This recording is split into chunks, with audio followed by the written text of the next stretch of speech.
Hello लोगोफोर दिनैनि बे गोदान मोनसे भिडिअनि गेजेरजों नोंथांमोनखौ गासैखौबो बरायगारनानै लाग्रोनाय थालाय बायदि लोगोफोर लोगोफोर ओरैनोथ' नोंथांमोना दायो भिडिअनि थाम्बनेल आरो टाइटेलावथ' नायनानै एसेब्लाबो हमनो हाखादों जानांगौ दे दिनै मानि सायाव भिडिअखौ लानानै फैदों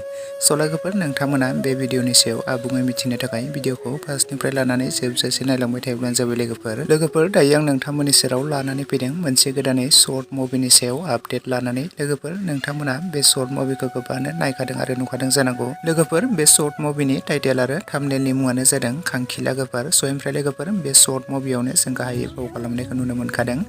प्रिया बसुमतारी, जयन्त बसुमतारी आरो प्रेक्टिकल बसुमतारी, रैसु आरो लोगोसे गोबांथार फाव खालामगिरिफ्रा बे बर' सावथुनाव फावखौ खालामदों लोगोफोर आरो बे बर' सावथुननि स्ट'रि स्क्रिप्ट आरो डाइरेक्सनखौ खालामदों जयन्त बसुमतारी। लोगोफोर नोंथांमोनाथ' बे खांखिला गोफार आबुं बर' सावथुन शर्ट मुभिखौ नोंथांमोनाथ' गोबाङानो दाखालिसो पार्ट 1 निफ्राय लानानै पार्ट 7 सिम नायखादों आरो नुखादोंमोन आरो नोंथांमोना दाखालि बावैसो बेनि पार्ट 8 खौबो नायखाबाय आरो रिलिजबो खालामनानै होखाबाय आरो नोंथांमोना गोबाङानो बेनि पार्ट 9 खौ नायनो होननानै एक्साइटेड जाबाय थादोंमोन गोबाङानो कमेन्ट्सबो खालामदोंमोन माब्ला रिलिज खालामगोन होननानै लोगोफोर बे खांखिला गोफार मोनसे शर्ट मुभिनि पार्ट 9 खौबो रिलिज खालामनानै होबाय लोगोफोर जुदि दासिमाव नोंथांमोना नायालासिनो थादोंब्ला फेमिलि एन्टारटेनमेन्ट चेनेलाव बयबो थांनानै नायहैदो लोगोफोर लोगोफोर बेनि पार्ट 9 खौ प्रिया एन्टारटेनमेन्ट चेनेलाव रिलिज खालामनानै होआखै दे लोगोफोर बेनि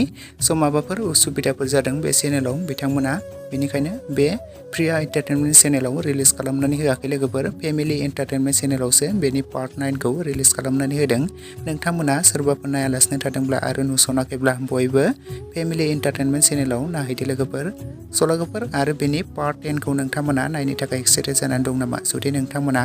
एक्साइटेड जानानै दङब्ला कमेन्ट सेक्सनाव लिरना फोरमायहरदो लोगोफोर आरो नायनो थाखाय एसे नेनानै थाथ'दो बेनि पार्ट 10 खौबो बिथांमोना थाबैनो रिलिज खालामनानै होगोन लोगोफोर लोगोसेनो दिनैनि शर्ट आपडेट भिडिअ बेखिनियावनो भिडिअखौ नायनानै जुदि नोंथांमोना मोजां मोनदोंब्ला लाइक खालामदो शेयार खालामदो लोगोसे चेनेलाव गोदानै फैदोंब्ला साबस्क्राइब खालामनानै खाथिनि बेल आइकनखौबो अल प्रेस खालामना लायोब्लानो जाबाय लोगोफोर जाहाथे नोंथांमोना बेफोरबायदिनो माखासे गोदान आपकामिं फुल मुभि शर्ट मुभि मिउजिक भिडिअफोरनि आपडेटखौ बे चेनेलावहाय थाबैनो मिन्थिग्रोनाय बायदि